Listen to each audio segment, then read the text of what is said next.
पहली बात, कल मैंने एक शब्द आपको बताया था, अनकॉन्शिएबल।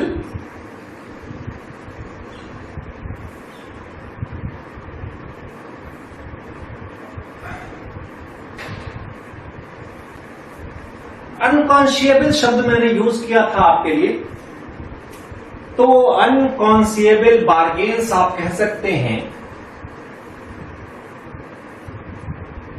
अनुचित, यहां पे मैंने कल शब्द बताया था, अनुचित है। जो रीजनेबल नहीं है वो अनुचित है।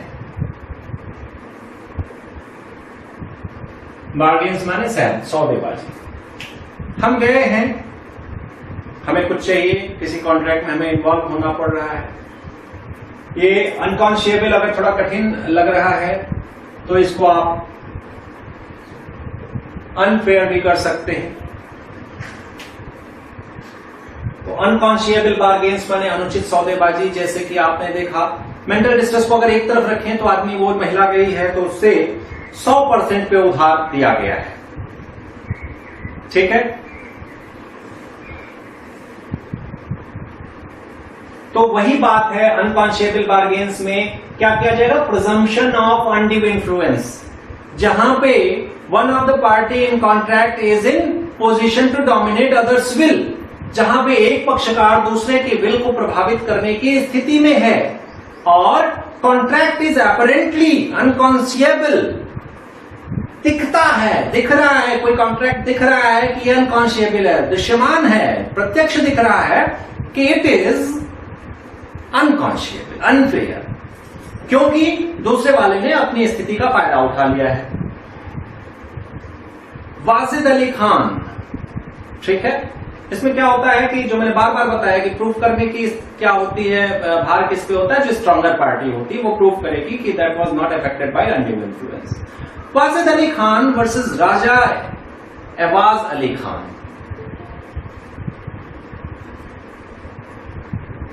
वाजिद अली खान वर्सेस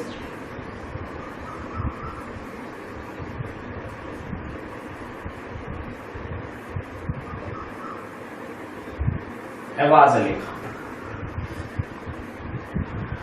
इसमें क्या था, ये प्रिवी काउंसिल का निर्णय है, ध्यान दीजिएगा। कुछ लोग अभी क्लास में एंटर करना चाह रहे हैं।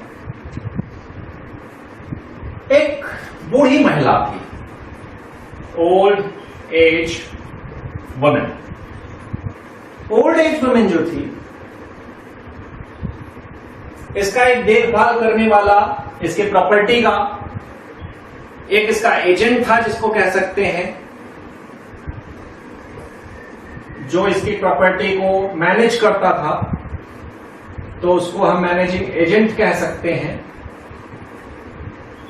करता था, सेवा शुश्रूषा करता था। अब ये देखिए, अब इसको हम रिलेट करेंगे, अभी थोड़ा सुने पहले। तो ओल्ड एज वुमेन जो थी, ओल्ड एज वुमेन मैंने ये लिखा है, तो इसका एक मैनेजिंग एजेंट था। और ये जो थी ना, अशिक्षित थी, इलिटरेट थी, नई चीजें कर सकती थी, वो मैनेज करता था।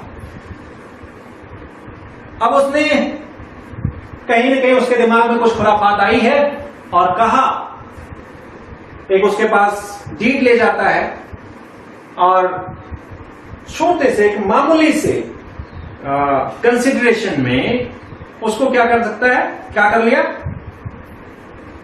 ये सारी इसकी जो प्रॉपर्टी थी, अशिक्षित महिला की प्रॉपर्टी, इसने कंसिडरेशन, चूंकि थोड़ा कानून जानता रहा होगा, कंसिडरेशन थोड़ा सा रहे, तो मामूली सा इसने कंसिडरेशन, मान लीजिए 1 लाख की उसमें प्रॉपर्टी रही होगी, तो 1000 रुपए का कंसिडरेशन दिखाते हुए सब कुछ अपने अंडर में लिया, थ्रू अ ट्रस्ट डीड।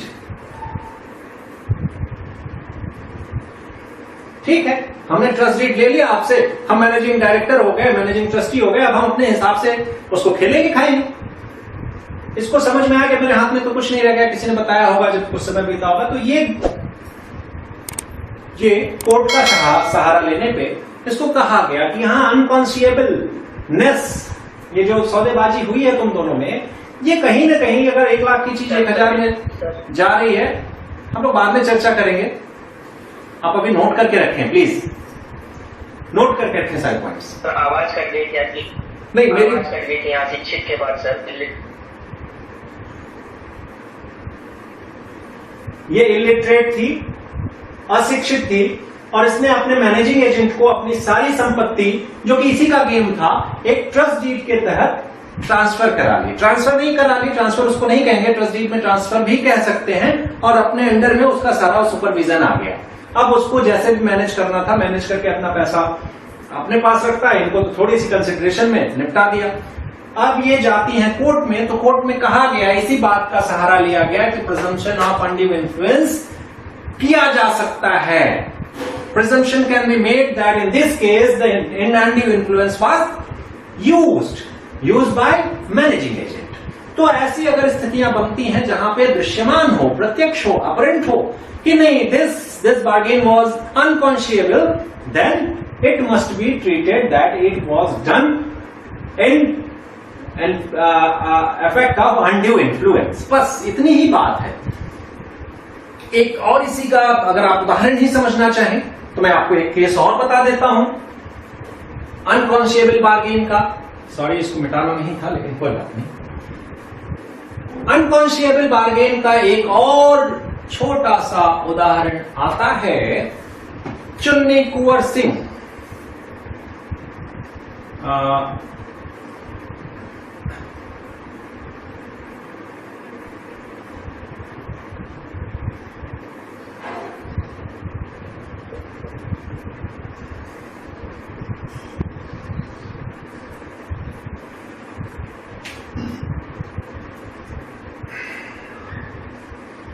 चुन्नी कुंवर सिंह वर्सेस रूप सिंह का मामला आता है।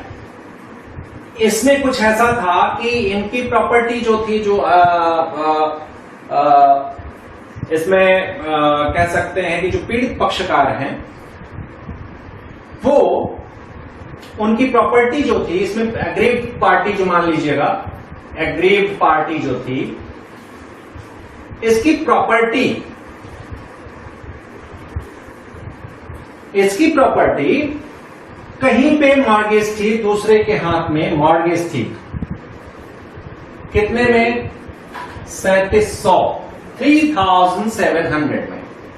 अब ये क्या करता है, किसी से उधार लेता है, पार्टीज बोरोड मनी। शर्त क्या थी? शर्त ये थी कि जैसे ही मेरी संपत्ति वापस मिलेगी, उसके 1 साल के भीतर मैं आपको 25,000 दूंगा। वाह, 3 गुना से ज्यादा। कौन रेट ऑफ इंटरेस्ट देगा? तो जब इसमें नहीं दे पाए, मुकदमा हुआ, तो ये क्या लग नहीं रहा है, अपरेंटली नहीं लग रहा है कि 3700 का 25,000 कौन दे रहा है? वो भी उस जमाने में जब एक पैसे की आना पाई की बड़ी कीमत हुआ करती थी। ऐसे ही और उदाहरण आपको मिल सकते हैं, बहुत सारे उदाहरण इसमें मिलेंगे। जैसे कि एक शराबी है जो कि परेशान है, दल्लत लगी है, 2% per month on compoundable interest, यानी चक्रवृद्धि ब्याज के दर पे 2% पर एनम पे अगर उस समय ले रहा था, आज से 100 साल पहले, तो लग नहीं रहा अनकॉन्शियबल बार्गेन। 33.5% ऐसे केसेस मिलेंगे आपको। 33.5% रेट ऑफ इंटरेस्ट पे लोन लिया गया। तो ये सारे मामले अनकॉन्शियबल बार्गेन के होते हैं, जहां की अनुचित सौदेबाजी हुई है। दोनों parties were not on equal footing, they were not equal, one was in dominating position and one was in बेचारगी वाली स्थिति। ठीक है, तो यहां पे हम देख सकते हैं कि यहां पे अनकॉन्शियबल। अब एक चीज को और अगर हम ध्यान दें कि अनकॉन्शियबल बार्गेन्स जो हैं वो कहां होते हैं, अधिकतर आप देखेंगे कि ये जो हुए हैं, ये केसेस अन्नपूर्णी को छोड़ दीजिए, लेकिन वहां भी वही है अन्नपूर्णी वाले केस को। ये अधिकतर कहां हुए हैं आप अगर ध्यान दें तो इन मनी लेंडिंग केसेस, जो वो पैसा उधार देने की बात की जाती है, ऐसे जो कॉन्ट्रैक्ट्स होते हैं, ऐसे जो मामले होते हैं, उनमें ही ये अनकॉन्सिएबल जो है वो बातें बार्गेनिंग की आती हैं। एक छोटा सा उदाहरण बहुत आसान सा है, भीमबैट वर्सेस यशवंतराव। भीमबैट वर्सेस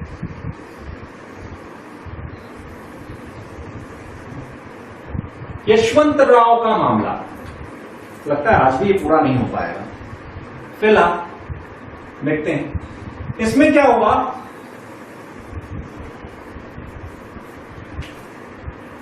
एक गरीब किसान था, उसने कुछ उधार लिया और उधार चुकता न कर पाने के कारण उसकी संपत्ति, जिसने मनी लेंडिंग की थी, उसने उसको सेल डीड अपने नाम से करा ली और उस संपत्ति की वैल्यू कितनी थी, जो रुपया उधार दिया गया था, लेंडेड मनी जो था, रुपया जो था कह सकते हैं, मनी जो थी, और प्रॉपर्टी जो थी, property was 3 times of it. इसका 3 गुना करिए तब प्रॉपर्टी थी और उस प्रॉपर्टी को उसने ले लिया। अनकॉन्शियबल बार्गेन, इट इज अपरेंट। तो बातें यहां तक आ गई हैं। अब एक चीज और देखते हैं, क्योंकि जब ये कॉन्सेप्ट समझ रहे हैं तो उसको खत्म ही कर दिया जाए कि अगर parties are on equal footing, देखिए parties are on equal footing, बराबर है, कोई किसी की मजबूरी नहीं है, लेकिन अपनी अकड़ है, हमने पैसे ले लिए, ठीक है, नहीं देंगे या देंगे। जब इक्वल फुटिंग पे हैं, दे कैन बार्गेन इक्वली, तो वहां क्या होगा कि तब इस चीज को नहीं माना जाएगा, आपने अनकॉन्शिएबल बार्गेन के तहत पैसा लिया है, ऐसा नहीं माना जाएगा। आप जल्दी से एक केस लिखें, क्या कहेंगे उस केस को, रघुनाथ प्रसाद वर्सेस सरजू प्रसाद।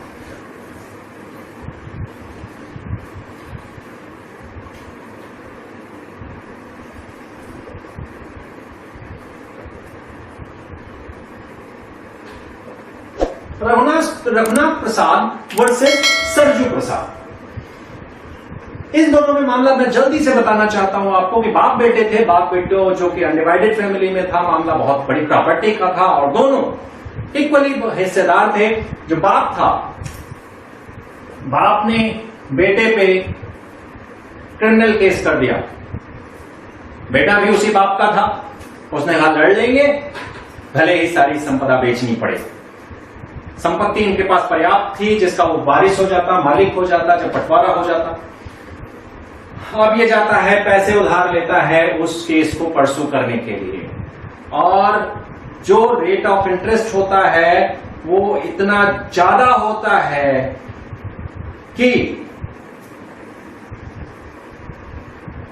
कितने परसेंट पे था मैं आपको बताऊं, एट द रेट ऑफ 24% पे ROI जो था उस पे उधार लिया, और ये जो कैलकुलेशन हो रहा था 11 साल में, वो जो बारोड मनी थी वो 11 गुना बढ़ गई थी। अब तो ये क्या इनके बाप भी न दे पाते।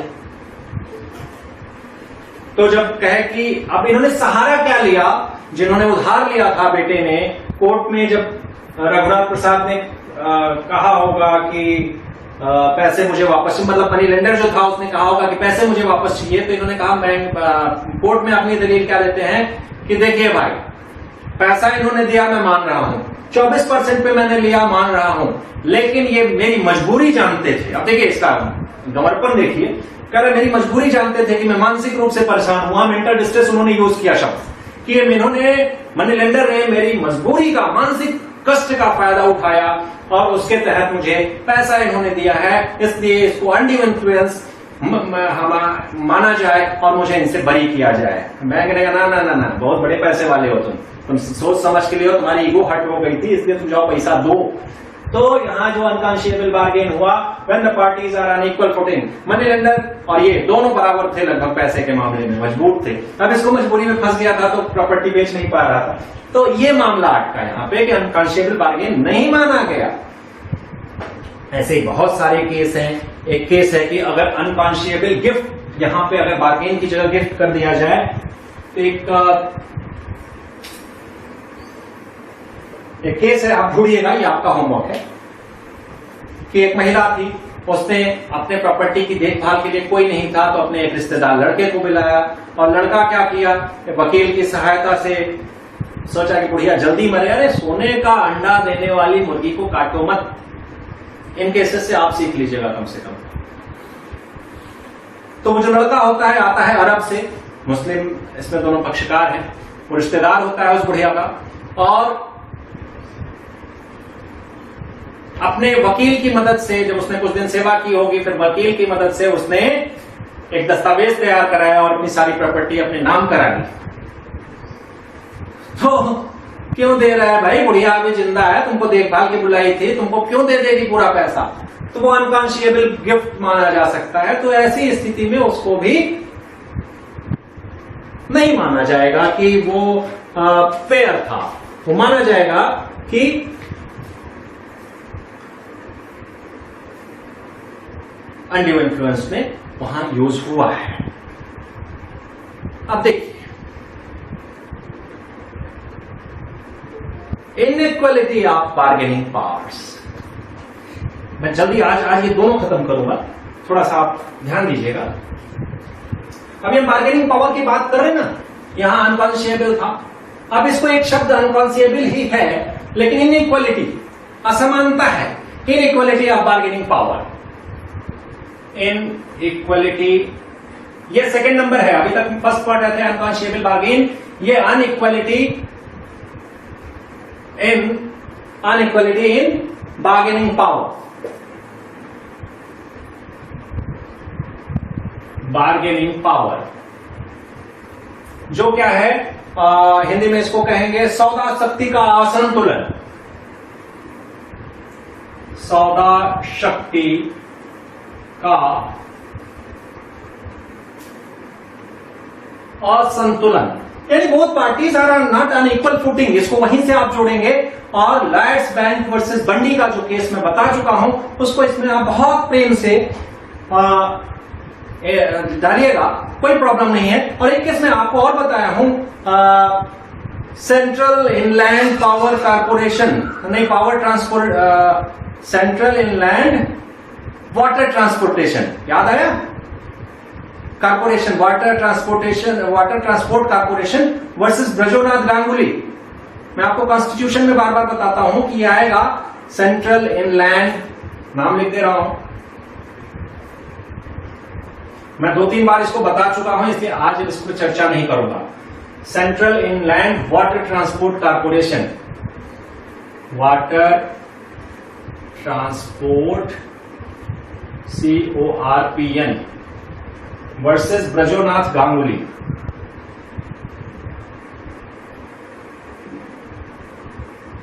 ये केस है जिसमें यह कहा गया था कि जो एम्प्लॉइज थे उनको 3 महीने की नोटिस देंगे और बाहर कर देंगे। मनमानापूर्ण है यार, क्यों कर दोगे? कोई नियम होना चाहिए ना, हमको बार्गेनिंग का पूरा वो मौका तो दो। तो इनइक्वालिटी ऑफ बार्गेनिंग पावर, वहां पे एक आदमी कमजोर है, एक आदमी सुपीरियर है, तो जो कुछ कर लेगा वहां पे अनकॉन्शियबलनेस मानी जाएगी, इनइक्वालिटी मानी जाएगी। इसको यहीं पे हम खत्म करेंगे। और ये जो लॉर्ड्स वाला बैंक था ना, वो लॉर्ड्स बैंक लिमिटेड वर्सेस बंडी का केस हाउस ऑफ लॉर्ड्स से निर्णित हुआ था। और एक इसमें और केस मान सकते हैं कि अगर कोई नया उभरता हुआ कलाकार है और उस गायक है या गीत लिख रहा है, तो उसने अगर किसी कंपनी से, किसी म्यूजिक कंपनी से समझौता किया और म्यूजिक कंपनी उसको कहती है कि ठीक है, मैं मतलब उसके जो टर्म्स कंडीशंस बड़े मनमाना होते हैं कि अब तक काम करो, इतने पे काम करो, जब मुझे मन होगा तो मैं तुम्हें निकाल बाहर करूंगा, तुम्हें कुछ नहीं सुनवाई का मौका दूंगा। वहां पे बार्गेनिंग की इनइक्वालिटी की बात आती है। ये भी केस है, इसका नाम आप भूलिएगा, ये आपका होगा।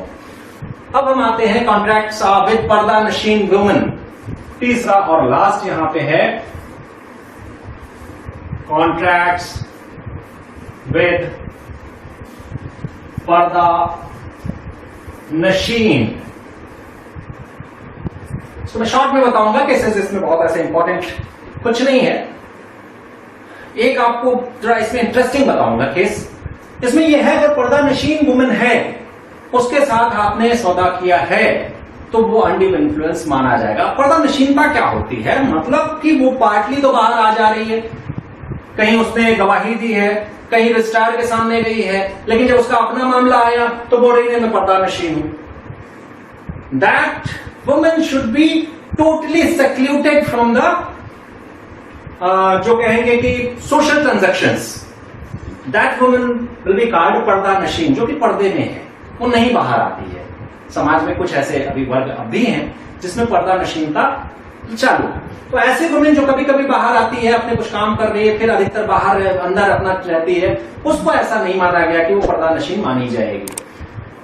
मतलब partly secluded, she should be totally secluded from social transaction, that women be treated as पर्दा नशीन। अब एक केस मैं बताता हूं आपको, काली बख्श सिंह वर्सेस राम गोपाल सिंह।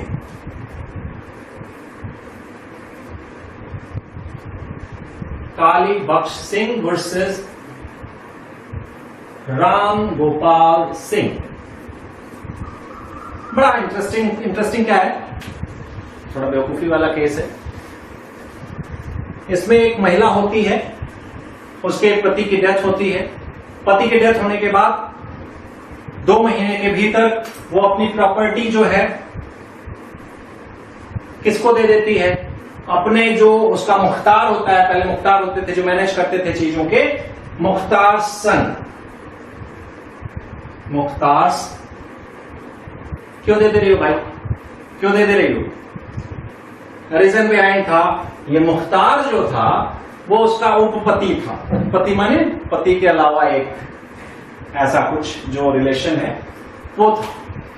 कुछ दिनों बाद कहती नहीं मैं तो गलती हो गई, तो कोर्ट ने कहा ना ना ना ना ना, ये गलती नहीं है, ठीक है तुमने कुछ सोच समझ के किया था, हर चीज में ये मत कहो कि मुझे सलाह कहां से मिली है। तो अब देखिए, अब इसके बाद मैं ये कहना चाहता हूं कि बहुत सारी स्थितियां होती हैं जहां पे फैक्ट्स के आधार पर, तथ्यों के आधार पर, मामले के आधार पर अन्य इन्फ्लुएंस की उपधारणा की जाती है। और यहां ऐसे केसेस सारे थे, कब उपधारणा की जाएगी, अन्य इन्फ्लुएंस क्या होता है, ये सब मैंने इन 2 लेक्चर्स में खत्म कर दिया है। और आगे हम इस पे अब चर्चा न करके आगे नेक्स्ट जो भी क्लास होगी उसमें हम चलेंगे। तीसरा क्या होता है? फ्रॉड।